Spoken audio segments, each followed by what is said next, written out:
Diego Olivera, ¿cuál es la evaluación de este primer año de puesta en funcionamiento de la regulación, la venta de farmacias? Y más pensando que este primer año ya coincide también con el prácticamente fin de 2018. Sí, es algo más de un año del mecanismo de venta al público que de alguna manera ha sido el gran emblema de la regulación, porque es de alguna manera el mecanismo que permite un acceso a mayor cantidad de personas, como se preveía y como pasa en los distintos lugares del mundo que han adoptado este tipo de medidas. La evaluación es positiva en el sentido de que se ha logrado consolidar este mecanismo, de que hay un sistema que es muy seguro desde la selección de las variedades genéticas que se ponen en producción, desde el proceso productivo, que es un proceso productivo nuevo para nuestro país, digamos, es una planta que no se cultivaba en Uruguay, el ingreso de esta sustancia siempre fue desde el exterior y no había, digamos, cultura ni siquiera o conocimiento en las áreas de la producción industrial, como puede existir en otros países, entonces hubo que hacer toda una adaptación a nuestro clima, a nuestras condiciones de suelo del cultivo del cannabis a gran escala para poder abastecer un sistema al cual están accediendo prácticamente 40.000 personas que tiene que tener un estándar de seguridad muy alto, tanto desde el punto de vista sanitario, en los controles de cómo es la sustancia que se envasa y desde el punto de vista de la distribución y la venta. Todo esto que generaba, como es obvio, algunas inseguridades, algunas ansiedades en la población y en particular en la población más vinculada, como puede ser la de los vendedores, quienes iban a vender en farmacias el cannabis producido legalmente, fue de alguna manera desapareciendo esos miedos, esas inseguridades, porque se vio que es robusto, que es fuerte. Esa solidez del mecanismo hoy nos da las garantías para crecer en escala, que es algo que se ha hecho en estos últimos tiempos. Hemos sido exigentes con las empresas que tienen permiso de producción para que puedan alcanzar las metas de producción para las cuales tienen permiso, que esto ha sido un proceso más lento de lo que hubiéramos querido, y también la incorporación de puntos de venta en distintas partes del país y últimamente con la suscripción de contratos de venta en puntos del país que no tenían acceso, como 33 o como Artigas, que es algo que se ha ido. Todavía es un proceso que hay que seguir, que hay que profundizar y es el gran desafío para el 2019, pero estamos en ese camino. Los que critican esta ley señalan que desde que está en marcha la regulación se bajó la percepción del riesgo de lo que es el consumo de marihuana. Según los estudios que ustedes tienen, ¿cuánto esto es así? ¿Cuánto efectivamente bajó esa percepción del riesgo a partir de toda esta movida de regulación? Bueno, la evolución de la percepción de los riesgos para la salud asociados al consumo de marihuana es algo que se está transformando a nivel global, sobre todo en el mundo occidental. Es decir, que no es un fenómeno característico o diferencial del Uruguay por haber regulado. Hay, si se quiere, una mayor normalización, una mayor aceptación cultural del uso de marihuana de forma recreativa, y esto se ve en las encuestas en todos los países, en aquellos que tienen un modelo digamos prohibicionista de gestión del mercado de drogas y en los que hemos recorrido la vía de la regulación responsable con principio de salud pública, que es la que recorrimos en Uruguay. Lo que sí se ha sostenido alto es la percepción de riesgo sobre el uso frecuente. Esto es importante porque la población sigue entendiendo que en el uso frecuente, y esto además es así entre los adolescentes, que es una población que especialmente nos preocupa, los adolescentes inclusive siguen creyendo en valores porcentuales muy altos que el consumo frecuente de marihuana es grave y es un problema, es un riesgo alto para la salud. Se ha de alguna manera debilitado o ha caído la consideración del riesgo sobre el uso esporádico, y es allí donde seguramente tenemos que trabajar y bueno, hemos trabajado mucho tanto desde la educación como el sistema de salud, como con la academia, como con los programas de prevención, en subrayar algunos de los riesgos, por ejemplo los que están relacionados a la conducción vehicular, que estos son independientes del uso esporádico o habitual, el uso combinado con el ámbito laboral, sobre todo cuando en el ámbito laboral hay manejo de maquinaria u otras situaciones que pueden ser riesgosas, y el uso por debajo de los 18 años, donde en dosis muy pequeñas igualmente es riesgoso. Entonces, uso frecuente sigue siendo considerado por la población como riesgoso y tenemos que mantenerlo así. Uso esporádico ha caído la percepción de riesgo y en algunos de estas situaciones particulares necesita de un claro mensaje público para que no siga cayendo. ¿Qué evaluación hacen de las campañas de bien público que se ha hecho sobre el tema y si en los subsistemas de educación se trabaja estos temas? Bueno, la campaña la hemos monitoreado a partir de algunas encuestas rápidas que hemos hecho con un muestreo representativo. Ha tenido una muy buena aceptación. La población uruguaya, el público, lo ha recibido como una campaña pertinente en su enfoque. Digamos que es una campaña que contribuye a disminuir los riesgos, que es una campaña bien enfocada en su discurso, ¿no? En cómo plantea la situación. Ha sido bien recibido y esto lo hemos visto hasta en correos electrónicos que nos han llegado de padres o madres que nos han dicho: el spot televisivo me permitió hablar el tema con mis hijos que hasta el momento no lo había podido hacer. En muchas ocasiones tuvimos este tipo de comunicaciones espontáneas de la población, que era justamente lo que queríamos lograr con el spot televisivo, que se hable del tema, porque cuando realizamos las encuestas, sobre todo en población estudiantil, notamos que las trayectorias de consumo problemático aparecen estadísticamente asociadas a familias con bajo nivel de involucramiento paternal en el desarrollo y la crianza de sus hijos.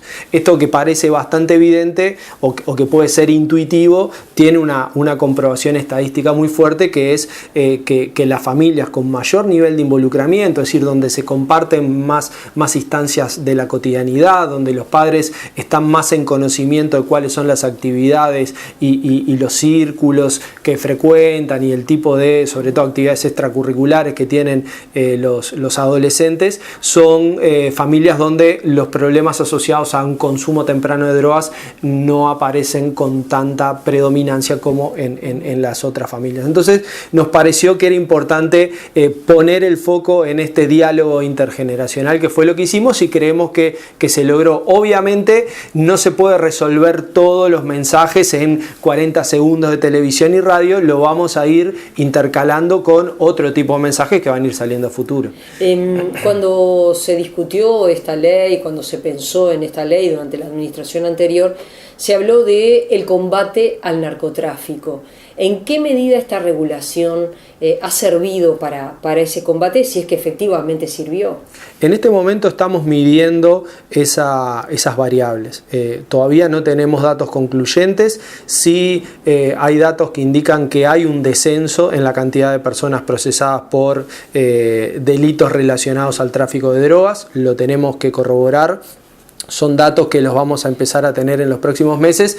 Digamos, se necesita un tiempo prudencial para evaluar el impacto de un modelo que es alternativo a una forma regulatoria que predominó durante los últimos 40 años. Entonces no podemos esperar tener resultados inmediatos.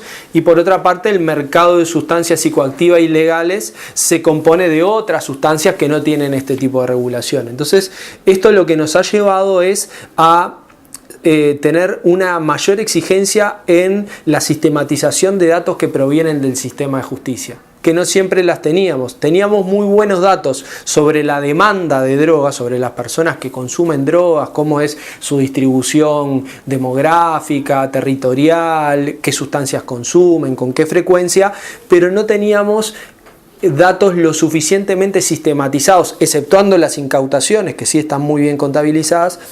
No teníamos armonizados los datos de cómo trabaja la justicia con los delitos relacionados a drogas. Esto, sumado a la reforma del proceso penal, que es una reforma de características históricas en nuestro país, y del rol que ha adquirido particularmente la Fiscalía en el proceso de aplicación de penas relacionadas al narcotráfico, nos está permitiendo mapear un contexto nuevo en donde vamos a tener, sin duda que vamos a tener indicadores optimistas, pero no se debe caer en el facilismo o en el pensamiento tan unidireccional de que la regulación va a eliminar en un plazo corto los delitos relacionados a drogas. No está previsto que sea de esta manera.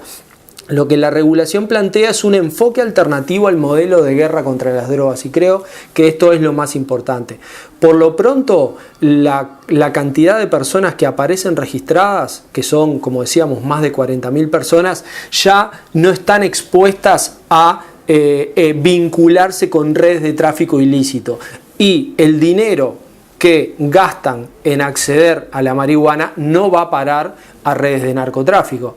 Y este dinero es más de 10 millones de dólares desde que se comenzó la regulación. Entonces, si pensamos que hay 40.000 personas que ya no se están relacionando con redes criminales para acceder a la marihuana, y si pensamos que esta desvinculación, esta separación de mercados evita que 10 millones de dólares vayan a parar a esas redes ilícitas, bueno, tenemos un impacto que es muy concreto y que es muy medible sobre la actividad del narcotráfico.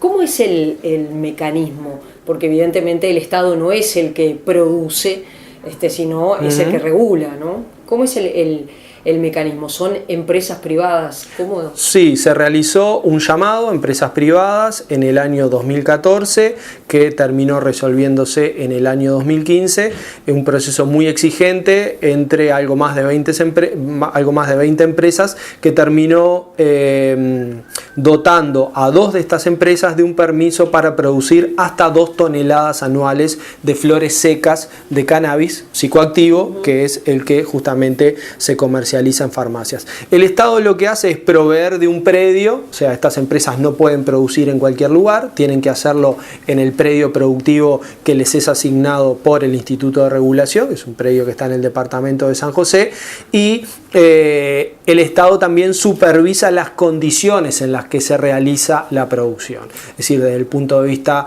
técnico, sanitario, se controla el tipo de nutrientes que se utilizan para las plantas, el tipo de técnicas de agricultura, la manipulación, el proceso de envasado, todas estas condiciones que justamente cuando el mercado se desarrolla en la ilegalidad son condiciones que no se conocen y que son muy pobres y que por lo tanto impactan negativamente en las condiciones de la sustancia. La marihuana sigue siendo una sustancia potencialmente nociva para la salud y eso hay que subrayarlo, pero hay una reducción de los daños potenciales que se hace posible a través justamente de la regulación y el control de este proceso productivo.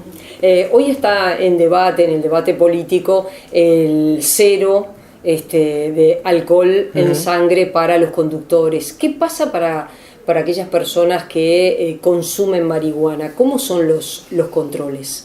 Evidentemente no se puede consumir marihuana y manejar, pero el tema es cómo se controla eso. Bueno, en el caso del cannabis se equiparó la normativa por un lado, de espacios libres de humo, de tabaco, también tienen que ser espacios libres de humo de cannabis.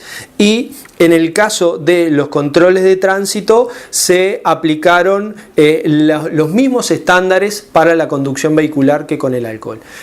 Lo que tiene el control vehicular o los testeos rápidos de THC, que es la molécula justamente psicoactiva del cannabis en conductores, es que bueno, es una tecnología un poco más cara, es un procedimiento que requiere otro nivel de capacitación de las fuerzas que realizan los controles de tránsito, que como sabemos dependen de las intendencias, pero también de la policía. Este es un proceso que se hizo, se capacitó a todos los actores de control de tránsito, hay un fuerte involucramiento de la UNACEP y más allá de la adquisición de dispositivos que se espera que todas las intendencias y fuerzas policiales destinadas al control de tránsito realicen, la Junta Nacional de Drogas hace un aporte muy importante en una cantidad de kits que se compran anualmente para poder volcar a fortalecer estos controles.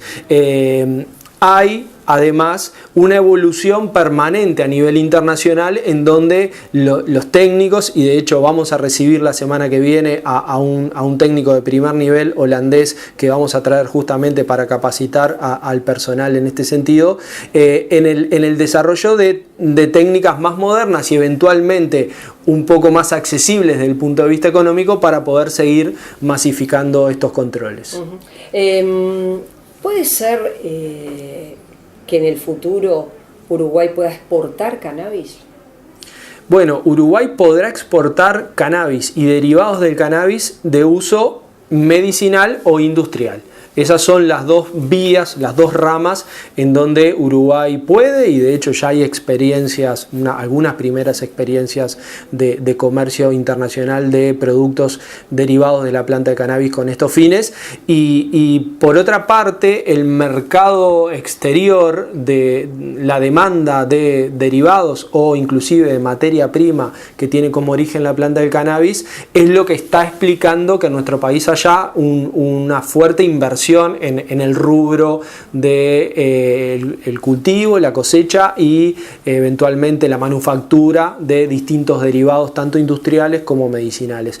El tema del cannabis medicinal, desde hay gente, lo he escuchado a la gente del Monitor Cannabis, por ejemplo, que están, en algún punto están pidiendo que desde el Estado se bajen controles a lo que llega al público, que está probado en otras partes del mundo que hay productos que se pueden utilizar, pero que en el Uruguay el Ministerio de Salud Pública ha sido, si se quiere, muy rígido a la hora de autorizar algunos productos, aceites y cuestiones que se utilizan en otras partes y que en el Uruguay no está permitido. Bueno, obviamente que es una discusión que está abierta. El uso médico del cannabis y sus derivados es un tema que está en permanente evolución, sobre todo porque la comunidad científica internacional y también por suerte la comunidad científica local está destinando mucha energía a investigar. Como bien dicen los expertos, hay que ser cautos. Si bien hay indicios interesantes, inclusive hay suficiente evidencia en algunas patologías en particular y sobre todo en lo que implica ganar calidad de vida, mitigar los efectos deteriorantes que tienen algunas enfermedades neurodegenerativas o algunos procesos de dolor cronificado o las repercusiones que algunos tratamientos para el cáncer pueden tener en la salud humana, que son un poco tres de los grandes conjuntos de situaciones para la salud que habilitan el uso del cannabis medicinal. Hay todavía mucho camino por recorrer y si bien esto es materia de la órbita sanitaria, no tanto de la política de control de drogas, nosotros creemos que es importante que no se bajen exigencias que implican una garantía para la población, que es en definitiva la que va a recibir un producto que tiene que ser seguro y que eventualmente también tendrá que ir ganando en comprobación de efectividad, si es que efectivamente sirve para los objetivos que se comercializa.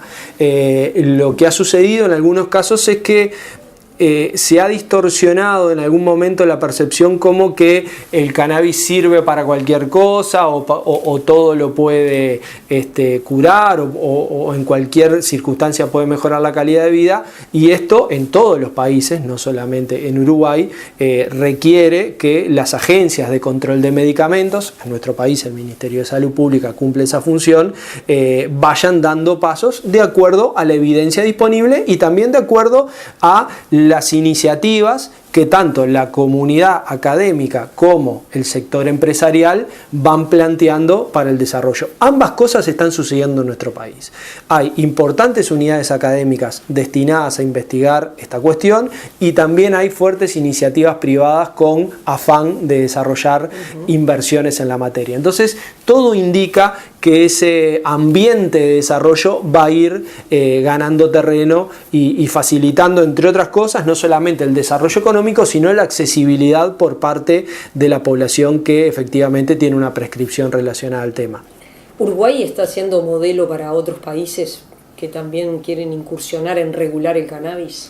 Sí, claramente lo está haciendo porque Uruguay construyó una visión política sobre el tema que es bien importante porque se aleja de alguna manera de lo negativo que tiene el prohibicionismo. Es decir, hay muchas conclusiones políticas, pero también académicas en torno a las distorsiones que genera el prohibicionismo. La principal es que genera espacio para que se conforme un mercado ilegal controlado por organizaciones criminales, y eso genera violencia, ni que hablar. Pero también nuestro modelo se aleja del otro polo regulatorio, que es la liberalización. Es decir, donde el libre mercado es el que controla los precios, controla las cantidades.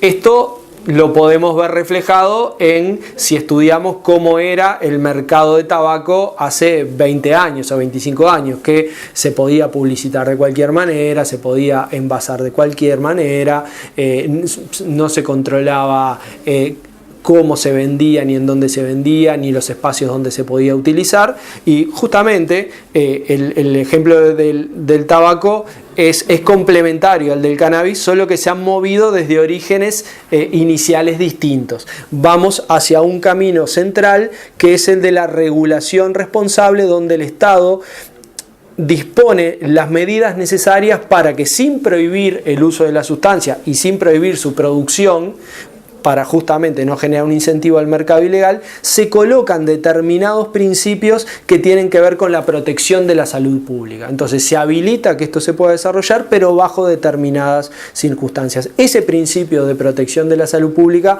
ha sido muy destacado por otros países del mundo y que han visto, como es el caso de Canadá, como es el caso de México, que también está embarcado en la regulación del mercado de cannabis, ha sido una referencia, y con ambos países hemos tenido un intercambio muy interesante. Gracias.